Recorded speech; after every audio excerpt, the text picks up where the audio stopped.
बनवा मेरो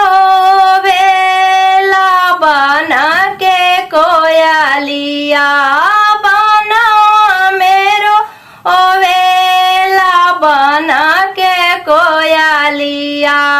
जलावा मेरो वेला चेलावा मछरिया, जलावा मेरो वेला चेलावा मछरिया, जंघिया बैठाले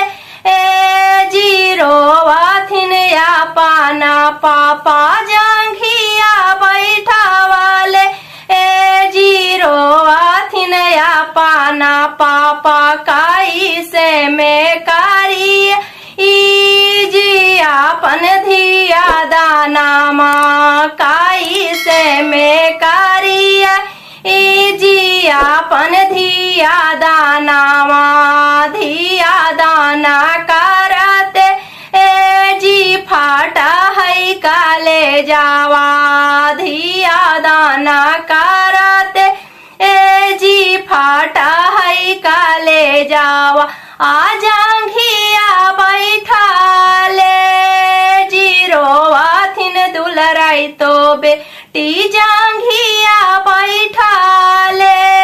जी बोला थिन दुलराई तो बेटी, जाई से में पापा जी बारा खोजी लाओला, आ जाई से में पापा जी बारा खोजी लाओला, वैसा ही ने पापा जी करहा धिया दाना, वैसा ही ने पापा जी करहा धिया दाना, बना मेरो वेला बना के कोयली, या जलावा मेरो वेला चेलावा मछरिया, आ जलावा मेरो वेला चेलावा मछरी, आ जंघिया बैठावाले जीरोवा थिन या पाना मामी, जंघिया बैठावाले जीरोवा थिन या ना मामी, काई से में कारी आई जी आपन धिया दाना, धिया दाना करते जी फाटा है काले जा, वागा जंघिया बैठाले जीरोवा थिन दुलराई तो बेटी, जे ही दिन से मामी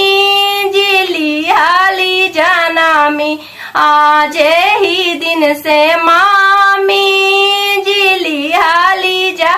अमिया, वो ही दिन से मामी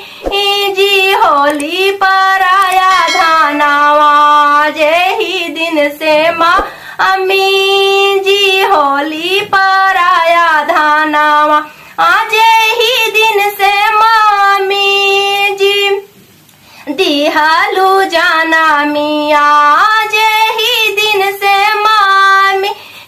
जी दिहालू जाना मिया,